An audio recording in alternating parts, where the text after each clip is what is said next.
languages such as Igbo, despite more than 30 million speakers, is considered endangered. And why is that?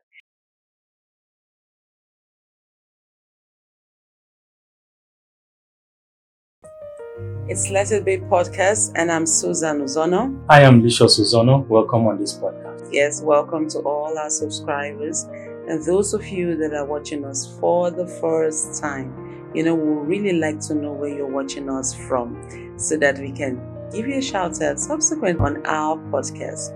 Well, for those of you that just, stumbled upon this page, I want to tell you that it's not by mistake. You're here for a reason. On this channel, we talk about, issues ranging from personal development to, ideas that would help you become a better version of yourself, as well as societal ills. And our main goal is just to ensure that the world becomes a better place when you and I take responsibility and learn to do what we can to make sure that we don't hide things that are dangerous to us or dangerous to the generations that are coming. Subscribe, hit that notification bell.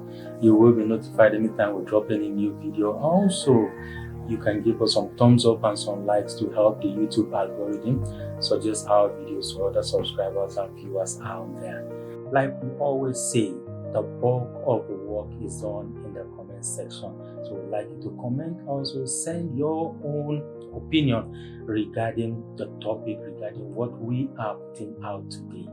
Lysias, your surprise, I think for at that particular moment, your surprise was more than mine when I realized that some languages have actually gone extinct. Yes, it was a surprise to me because I never thought that any language could go extinct. But when you talked about it, I realized that some languages can be defined as endangered. Oh well, we're going to be talking about languages that are going extinct and what must be done and why this is. Right now, let us look at the things that we can do. Beyond mentioning the problem, we love to find out if there's a way out. One of the reasons why these languages are going extinct and what must be done is that we need to ensure that our languages are transmitted to the younger generation. It is believed that because the younger generation are not in touch with our culture and tradition as when we were brought up by our parents, especially because of the increase in science and technology, especially because of the advent of, the increase and the improvement of science and technology. It looks like the world is just moving towards, civilization, as it were. So this is one of the things that we can do to ensure that our languages don't go extinct. And also, even if we happen to be in the city centers with reduced contact with our roots or our heritage, as it were, families should inculcate into their children the attitude of speaking their language when they are at home, because that is where it all starts from. That is where it all starts from. I accept. And another thing that we can do is to ensure that we do all, just as you've mentioned, because it is also believed that natural disasters have played a lot of role in causing this extinction, especially because people migrate, and languages also. When we don't have people, then we don't have languages. So when people are migrating, in order to adapt to where they are, they have to learn new languages. There's even a word called linguicide. It means language killing. So it's a call out for us to be very deliberate that, just as you've said, regardless of where we find ourselves, let us ensure that we still kind of hold on to our languages. Find a way. I see some people go out of their way to check if there are meetings, even outside the shores of Nigeria. Check if there are meetings that can help them to just, speak that language. And I've seen also children browse online to ensure that they can still pick up one or two things. And kudos to our schools also, doing a lot in ensuring that some languages are taught, are still taught, in their curriculum. So that is also another way that we can ensure that regardless of where we find ourselves, we still need to go further to ensure that our languages are preserved. I tell you, it's like very you said, important. just like you said, the extinction of languages is also as a result of migration, like you mentioned. People need to learn new languages where they find themselves to be able to communicate fluently with the natives. No matter how difficult it is, we should, as a matter of fact, try to speak our native language to our kids. I think also what can really help in making sure that languages don't go extinct is institutional support. Okay. Where you find organizations, embedding into their programs other languages. Like we had television stations those times that would, air their news programs on so many different languages to help the people itself and to help the public itself. So I think that can also help also. Yeah, and to add voice to what you said, I also feel strongly that we should cut down on this whole minority language, this whole groupings. I don't know why it was done, but I know it's for a bigger purpose. But you see, this is part of the reasons why languages are going extinct, because some people just feel that their language don't matter. So as a child, you're growing up, maybe in school, you're taught that, these are the major Wazobia. These are the major languages, and then that child is just going around thinking that maybe I should just ditch my Idoma. By the way, I am Idoma. All right, so maybe I should just ditch it and just learn what will help me. There's just this mindset that these are the languages that can save your life. It's true, and being a minority, you don't get to interface along with that level of government. So institutionally, they've taken those three languages as the main languages. So there's also that possibility that a child can drop his language and say, well, what does it matter? Yeah, just in case you're thinking about it, we're here to tell you that your language is what gives you identity. Yes. And somebody else's language will always be somebody else's language. We're not against you learning, but please don't ditch your language because it is termed a minority. No, some people even are shy of saying that they are from a particular place. When I encountered a particular woman and she was, I asked her where she was from, and then she just mentioned that she was from, the general language that was being spoken there. I said, but that's not the language I hear you speak. And then she mentioned us and said because they are looked down as minority. So you see how far this whole thing can go. But I'm just hoping that something can be done about it, because a lot of people are teaching their languages, and we'll hear 4 languages today. Let it be, we'll hear 4 languages. Also, another thing is just as we said, the advent of globalization and cultural assimilation.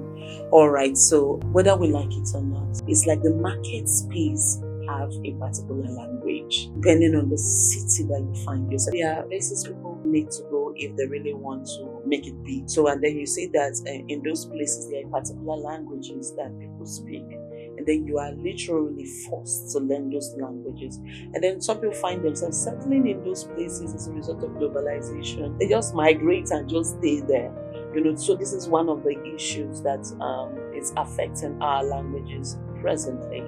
That's movement, that's settling down, that ensuring that you are able to trade, you are able to find a job, you are able to survive.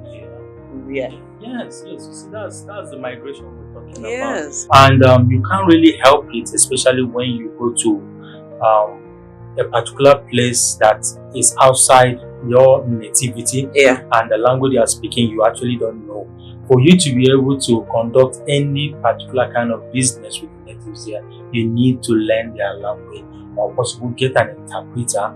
But because you want to cut costs, you would rather choose to learn their language over time. And before you know it, you become more conversant with them, more at home with them, that you choose to settle with them. Yeah, these are just one of the things that lead to this extinction. And as much as we were hoping that something can be done, or we know that it can be reduced to its barest minimum, but these things will keep happening. People will keep migrating, and people will want to communicate.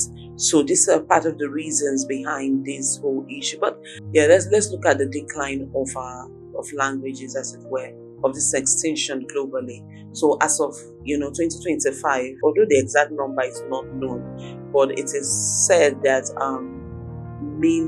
a number of languages have actually gone extinct, all right, especially due to the dynamic nature of language vitality and various criteria which you can see that we mentioned earlier. Recent data provides that we have current states of language endangerment and extinction.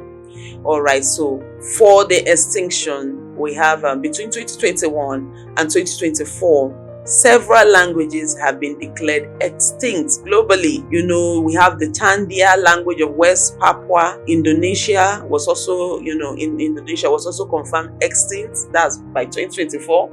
Other languages such as Colombia, Moses in the United States, Mednij, Alyut in Russia have also lost their last native speakers in recent years. I wanted us to just mention their last native speakers. It's a serious thing. It's a serious thing. You see, losing your last native speaker actually means that a lot of the people that were born there have actually intermarried. A lot of them have relocated, and have, over time, we're not able to transmit that language to the younger generations. So the last speakers, were those old people, so with their passing away, a particular language has also passed away. Yeah, and according to the United Nations, approximately 2 indigenous languages disappear each month globally. Wow. Yeah, this research suggests that around 24 languages may become extinct annually, although the figure have not been verified. This figure can vary from year to year. But one thing we're establishing is that this thing is happening. For the endangered languages, that's like the step before extinct. Currently about 3,193 languages are classified as endangered. This means that nearly 44% of the world's estimated 7,000 languages are at the brink of extinction. Can you believe that? So this is a global call out. Yes, it is a global call out because it doesn't only affect Africa as we know of it, but also affects the world in general. So what that means is we have not really taken time to look at our native language. I feel that this is a call out that we have to look at our roots and protect our ethnicity, our roots, as it were. And linguists warn that without significant preservation efforts, up to 90% of the world's languages could become extinct by the end of the 21st century. This potential loss underscores the urgency, and that's why we're here, of initiatives aimed at documenting and revitalizing endangered languages before they become extinct. So the truth is that while precise numbers fluctuate, it's evident that languages extinction remains a pressing global issue.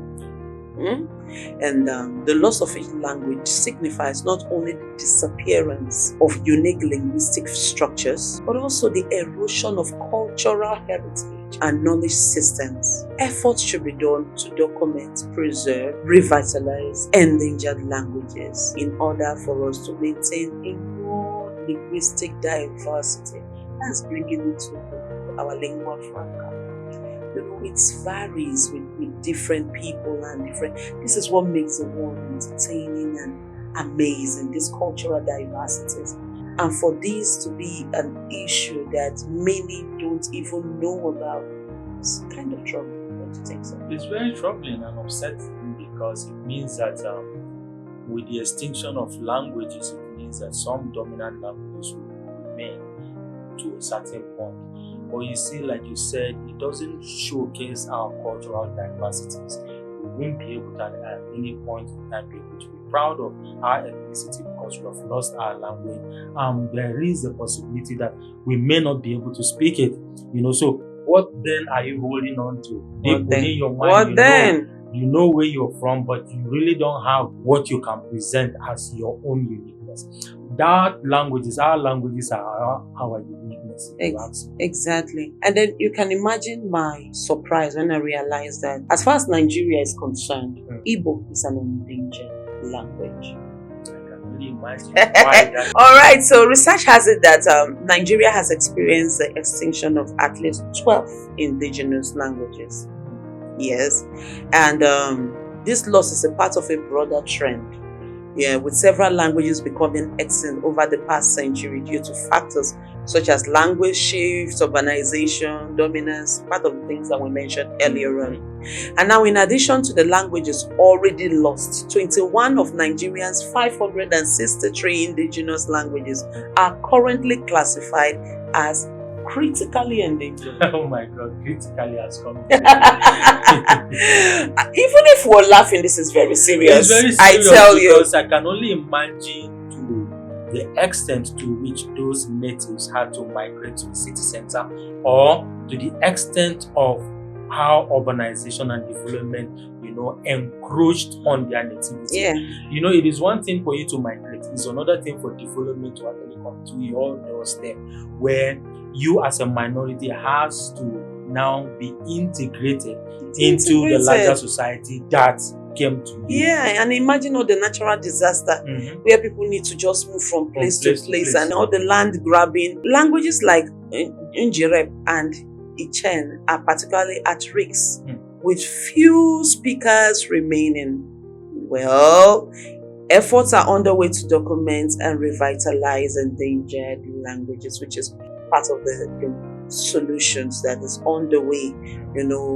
There's something they call wiki tongues, Wikipedia and the rest, trying to create records where people can, record their languages. And just as we said that languages such as Igbo, despite more than 30 million speakers, is considered endangered. And why is that? It's due to the declining use among younger generations. Yes, like you earlier mentioned, the younger generation are more in the urban centers.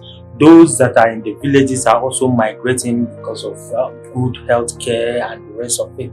And coming into the urban section, you don't have any option but to drop your native language, because you need to learn the common language which is spoken all around for you to be able to integrate and be able to do any business. You see, and like we said, there's a lot of shaming that goes with being a minority. Also speaking a language that sounds strange to people who want to put you down.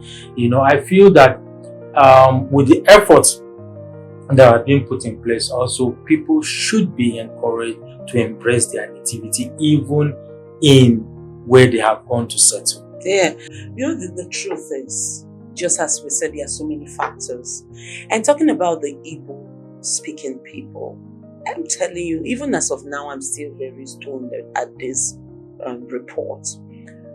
It is believed, there's even a general saying that anywhere you go to and you don't see an Igbo man wrong, I must give it to them that they are one of the most industrial people that I know of. So to know that this is, their ability to make a particular, anywhere they go to make a place, what it should be, especially economy-wise and trade-wise, that this is happening, at the risk of their language, is really heartbreaking. Because, yes, one thing I also admire in the Igbo-speaking people is the ability to learn other languages. Yes. So when I saw this, I knew that it's not far from the truth, because I have a lot, even in my hometown, a lot of Igbos that by now you won't even know they are Igbos, because they speak, my language fluently, in order to maintain our nation's rich cultural tapestry. It's important that what needs to be done must be done, just as we mentioned. Wherever you find yourself, by all means, pass it on to the next generation. Teach them the basics. Encourage them to speak it. And it's important that our languages are preserved by the end of the day. No matter where you find yourself, no matter the challenges you find you're facing, you must make it a point of duty to pass on your native language to your children and those upcoming generation, and also encourage them that when they get to the point where you are, where they have their own children, they should also do same. I like that. Because we keep moving. Yeah, I like that. Keep moving. Pass on the touch and tell them to pass on the touch. Of course. Yes. That's amazing. All right, so it is believed that the lingua franca, which is mostly language used for communication between people who do not share, the same language, native language, yes, as a common bridge language. You won't believe that some people blame this on lingua franca. And for the benefit of those watching, lingua franca is a language used for communication between people who do not share a native language. It acts as a common bridge language, especially in situations involving trade, diplomacy, multicultural regions, and all, And the truth is, in Nigeria, lingua franca is English. Yeah. So some people blame it on the decline of our cultural and diversity and the reason why languages are going extinct, because you will agree with me that there's a lot of intertribal marriage now than before. I think that because of the development of Nigeria, even if English was not a lingua franca, I feel that it will come to a particular time where there will still be this language extinction. Because people keep moving and people migrate from the villages to the cities, and oftentimes the cities may not speak your language and you have to adapt to them. That's what I'm saying. That's why people are blaming English. They are blaming for starting it, that English is the reason why the languages are going extinct. And you will agree with me. I think that is the foundation of the extinction of this language. As then you're agreeing with them, because English is widely spoken, and wherever you go, natives have to also adapt to English because it become a lingua franca, the acceptable mode of communication. So they need to learn that. So languages get extinct because even the villagers are getting to learn English to be able to communicate better and also transact their business. So I think that is the foundation, and I think that is where all this extinction of languages. Me. I think we should just do more. I'm not very good at placing blame, as much as it sounds so true. I think that even in our homes, we should just improve. I used to think that it's just intertribal marriages that is the reason why children speak English, but I realized that even people that are married from the same place, still their children still speak English. They do, because for better communication and effectiveness. By the time you need to tell a child one thing like 10 times, you've taken time, you've wasted time, as it were. So they just want to quickly say it in a language that the child understands and move on to something else. Yeah, but I'm saying that what makes us African, what makes us Nigeria is this: our unity in diversity, our cultural heritage, the richness of it all. It's just something that makes us glow. When you hear these languages, it just brings the joy. There's this joy that when people communicate in their languages that cannot be compared to English. There's this way you can express yourself more, when you speak your language and you sing in it. And some languages sound like poems and they sound like songs. I don't know. I'm for languages any day, anytime. And you can keep secrets also when you can speak your language. And also, love is sweeter when it is said in languages. Like in your place, there's something they call imafio. Oh my goodness! And in my place, there's something they call ihotsu. When you yes, not as they hot. Ihotsukum. So it's it's a love. Language is just something amazing. Oh well, I don't know about you. What do you have to say about this whole language thing? And what do you think can be done in order for our languages not to go extinct? I can't imagine my language going extinct. No, I don't want to even think. I think this is a wake up call also for me to do all I can to also preserve my own language. Of course. Because every nationality and every person out there, I believe they are also striving to maintain and also to make sure that their language outlives them. There should. There should be a call up responsibility to all of some. Yeah, there should. I mean, so share your opinion with us. Let us know what you think about this language diversity and its extinction. You can share your comments with us on Expand with Lysias and Susan on YouTube. This is all we have for you. Ensure that you watch other of our videos, and thank you all for your comments. Just as we say, please give us a thumbs up, like our page, and help the YouTube algorithm suggest our page to other users. This is your way of showing us support. Well, till we come your way again, thanks for watching, and bye bye from me. Bye.